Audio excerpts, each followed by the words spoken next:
by the children of Walter Schublum. And he died 7 years ago, was it? Today, on Valentine's Day. And many of you remember him fondly. You remember the investment he made in the lives of a lot of young men. And he has left a legacy of love and faith and encouragement. And we honor him today. Love. I thought it might be interesting this year to explore the history of Valentine's Day. It's kind of complicated. And let's just say, like a lot of holidays, it's been reinvented many times. But I pulled out a few points, just for trivia. One, St. Valentine's Day, the St. Valentine who inspired the holiday, St. Valentine's Day, may have been two different men. St. Valentine is known to be a real person who died around 270 AD. However, his true identity was questioned as early as 496 AD by the Pope, who referred to the martyr and his acts as being known only to God. That's not saying a lot, is it? One account from the 1400s describes Valentine as a temple priest in Rome who was beheaded for helping Christian couples wed. That's part of the reason that St. Valentine is a patron saint of love and relationships. A different account claims that Valentine was a bishop, also martyred on the outskirts of Rome.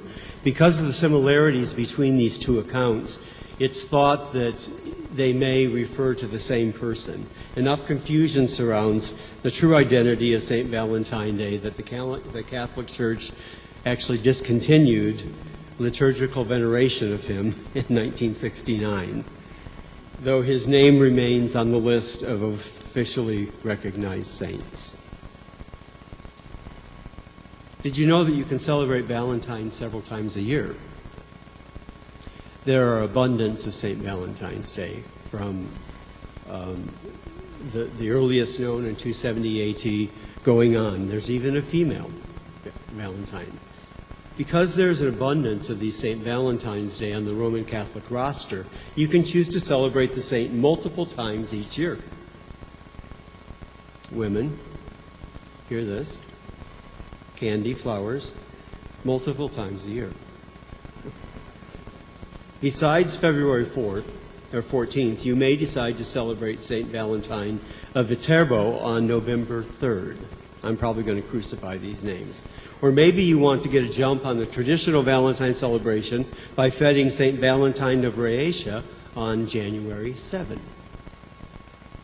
Women might choose to honor the only female saint, Valentina, a virgin martyred in Palestine on July 25th, AD 308. The Eastern Orthodox Church officially celebrates St. Valentine's twice, once as an elder of the church on July 6th and once as a martyr on July 30th.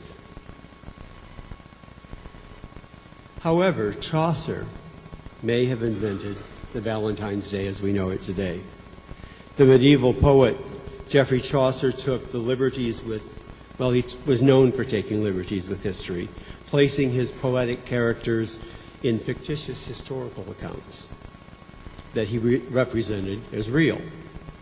And although no record exists of romantic celebrations on Valentine's Day prior to this poem by Chaucer that he wrote in 1375, in which he links a tradition of courtly love with the celebration of St. Valentine's feast, an association that didn't exist until after this poem. And the poem refers to February 14th as the day that birds and humans come together to find a mate. And Chaucer wrote this: "For this was sent on St. Valentine's Day, when every," I don't know if this should be fool or fowl or foal, "cometh there to choose his mate. He may have invented the holiday we know today." Enough trivia. Nowadays, Valentine's Day is all about love and being in love or loving someone. And many of you may be wanting to get out early because you are trying to get to brunch to celebrate that very thing, and I'll try to accommodate that. It's also a time here at Trinity where in the past 10 years we have celebrated love and Valentine's Day and our broader relationships to include our love or romantic relationships, friendships, the love of our family, and also the unconditional love of God in our lives. Inevitably, just like weddings, I had to turn to the familiar words of Paul from 1 Corinthians chapter 13. Or, as someone recently said, 1 Corinthians? Oh, no, I'm not, sorry. 1 Corinthians chapter 13, 1 through 13. If I speak in the tongues of humans or of angels, but do not have love, I am only a resounding gong or a clanging cymbal. If I have the gift of prophecy and can fathom all mysteries and all knowledge, and if I have faith that can move mountains, but do not have love, I have nothing. If I give all I possess to the poor and give over my body to hardship that I may boast, but do not have love, I gain nothing. Love is patient. Love is kind. It does not envy. It does not boast. It is not proud.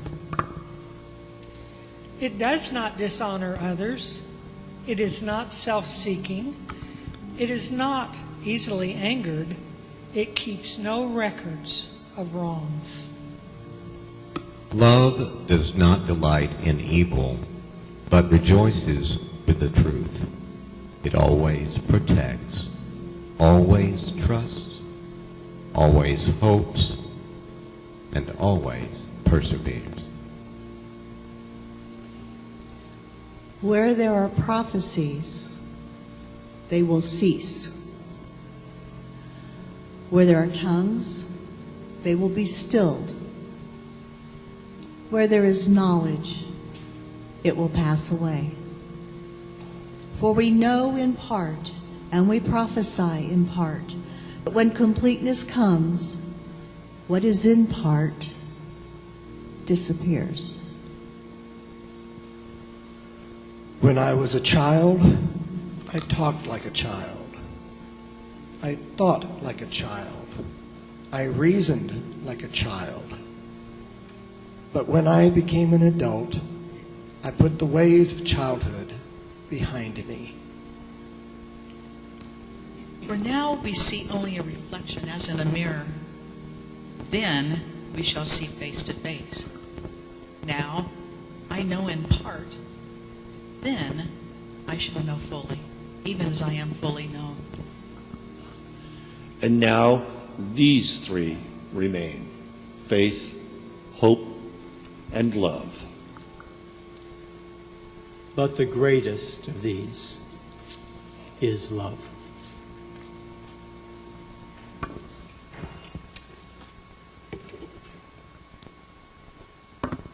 And so this morning, just a second. Orlando, I understand you about this.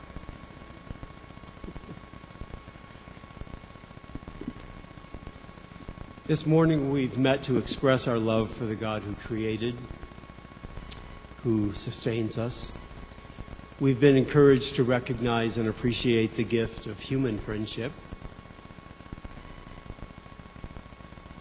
And many of you know exactly what I'm talking about when I say that some of us have to take just a moment to honor the love and the importance of our four-legged friends. And so I present to you Fritz and Alice, who are at home waiting for their Valentine's treats right now.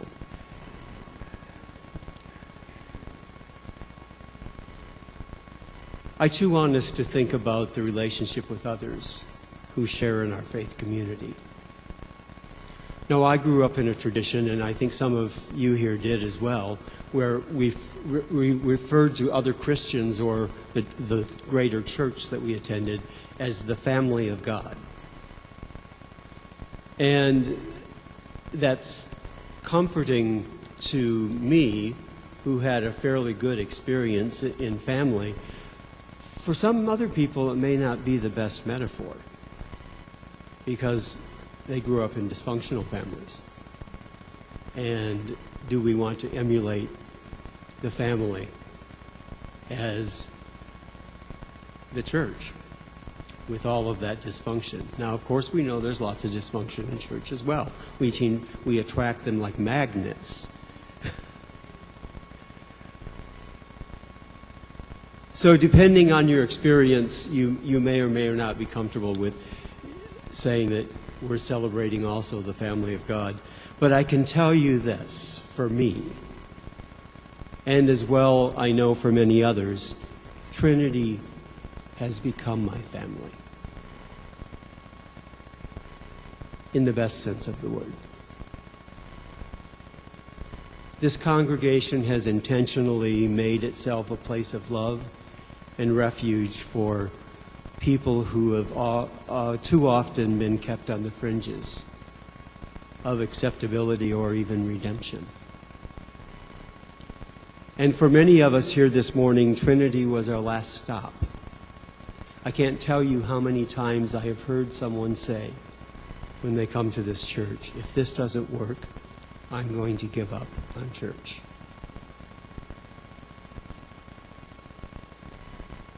In the words of one of my favorite songs, though, in this very room there's quite enough love for one like you. And in this very room there's quite enough love for one like me. And there's quite enough love and quite enough power to chase away any gloom. For the Spirit of Jesus is in this very room. It's true, between all of us, there is enough. We don't have all of the gifts and all of the talents and all of the ability to be everything to each other or even to ourselves. And that's why we gather together. That's why we learn how to function together. That's how we learn how to function together so that we can multiply our gifts and do more in the community. I have a lot of people ask me when they find out that I work at a church, and if church has been a bad experience for them, of course, they'll start on all the reasons why church is something that they really have a great dislike for because of their experience.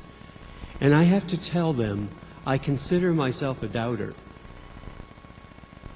I had a great transition theologically from being exposed to the United Methodist Church. I have doubts about some of the things in the United Methodist Church, in our liturgies, in things that we say, in lack of inclusiveness, in not recognizing that God isn't just a He, but God is also has attributes that are female. And that there are some women who have been so hurt by men that when they think of God as Father, that's painful. And they're able to translate that to a more nurturing God as Mother.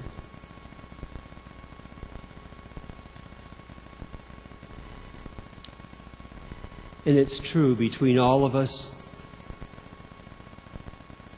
whether it's because of socioeconomic status, race, language, gender, or religious background, Trinity has determined to be a place of refuge, a place where anyone is welcome.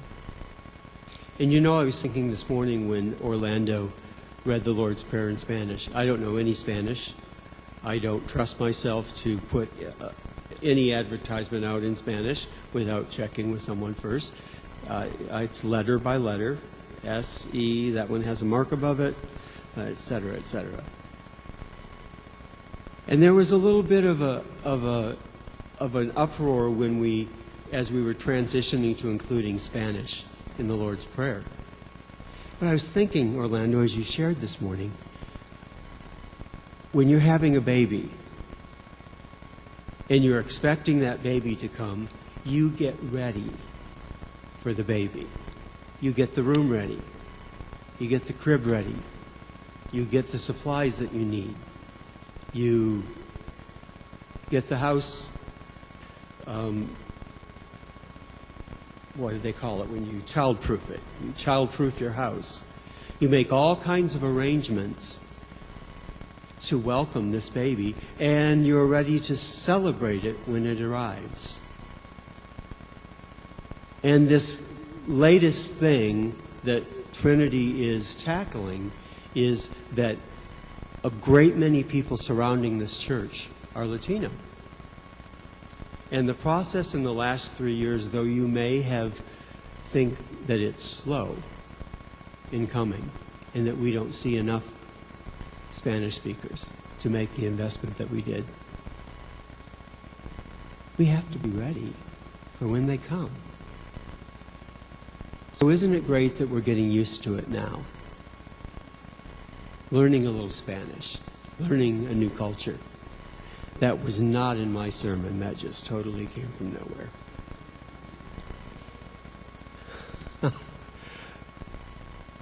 But what I want to say is that Trinity is family to me, and it's become family to a lot of people who did not think they had another place to go. And whether it's for the reasons I expressed, the socioeconomic or race or language or sexual orientation, word gets around, that's a safe place. You can go there and people will love you the way you are. Some people hate it when I do this, but I'm still going to, because I want you to see something this morning. If you're a longtime member of this church, if you've struggled with the changes, if you have pined over the fact that it's not like it used to be, I would like everyone to stand who is here this morning, because it was a last stop, because it was a place unlike others where you would be loved and welcomed just the way you are. Come on.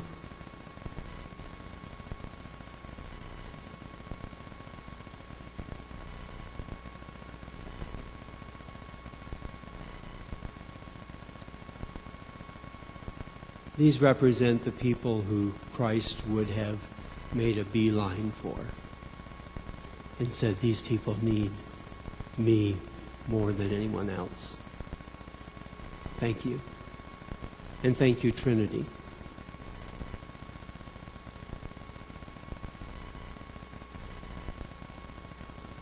This musing on the family of God reminded me of a story that is by one of my favorite authors, Bob Benson.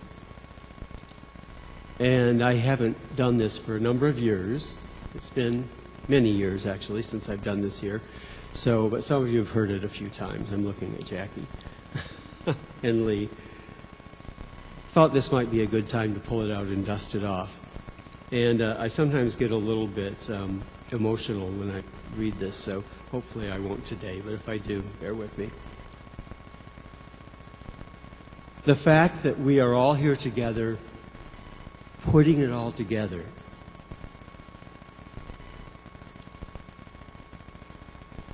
means that if someone lacks in this, someone else has it in abundance. We have things in abundance so that there's an overflow, so that we can share it with those who don't have it. And this story, I think, illustrates in kind of an old-fashioned way, but I think simply and eloquently. It's called the Sunday School Picnic. Do you remember when they had Sunday school picnics? You remember that? Some of you do. I know I'm out of season here. This I usually do in the summertime. But pretend it's summertime, and you can remember the Sunday school picnics. It was before air conditioning. They said, we'll meet at Sycamore Lodge at Shelby Park at 4:30 on Saturday. You just bring a paper bag, bring your supper for your family. We'll furnish the iced tea and lemonade. And everyone would show up. But you come home from work at the last minute, and when you get ready to pack your lunch, all you can find in the refrigerator is one dried up piece of bologna, just enough mustard in the bottom so that you get it all over your knuckles. 2 stale pieces of bread, one of them is a crust. But you made your bologna sandwich and wrapped it in a brown bag and maybe added a bag of potato chips you had left over from lunch. And when it came down to eat, when it came time to eat, you sat down at the end of your table and spread out your sandwich. And you're really hoping no one notices. But the folks next to you, the lady's a really good cook. And she has worked all day, and she has fried chicken and baked beans and potato salad and homemade rolls and sliced tomatoes and pickles and olives and celery, and topped it all off with 2 big homemade chocolate pies. And they spread it all out, and there you are with your bologna sandwich. And then the worst possible thing happens. Someone says, why don't you join us? We can just put all of our lunches together. And you're thinking, they don't want my bologna sandwich. And so you say, no, I couldn't do that. I couldn't possibly do that. And they say, no, come on, there's plenty of chicken, there's plenty of pie, there's plenty of everything, and we really just love bologna sandwiches, so let's just put it all together. And so you did. And there you sat, eating like Paula Dean had made that supper when you came with just a pittance. And I get to thinking of me. I get to thinking of other people who I see. And that Peter says we can share in the very being of God. And when I think of how little I bring, and how much God brings, and how much we're invited to share in, I know I should be more grateful. I should be shouting from the housetops. And I like to think that God is saying, I know you don't have enough love or grace or mercy or wisdom, but I have all of those things in abundance. So let's just put it all together. And if it's not in your pantry, someone else has extra to supply what you're lacking. And when I think about it like that, it really amuses me to see myself running along through life, hanging onto my dumb paper bag with my stale bologna sandwich, saying, I don't have enough, this is all I have. No, sir, this is mine. No one else is going to get it. Did you ever see anyone like that? So needy, about half starved to death, hanging on for dear life to the little that they have, saying, God's not going to get this, it's mine. It makes me chuckle when I think that we hold on to what little we have because we think it's not enough. And all the time we're missing the point that God really doesn't need our bologna sandwich. The fact is, we need God's chicken. Amen. As we sing our benediction, we're reminded again that we are one in Christ. and that as we put it all together, there is abundance and plenty for everyone who comes in these doors. Let's stand and sing.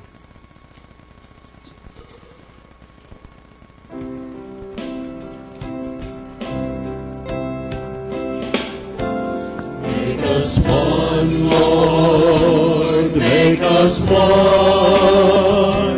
Holy Spirit, make us one. Let your love flow so the world will know we are one in you. Make us one, Lord, make us one. Holy Spirit, make us one. Let your love flow so the world will know we are one in you.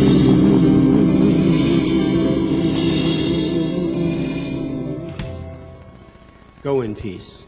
Amen.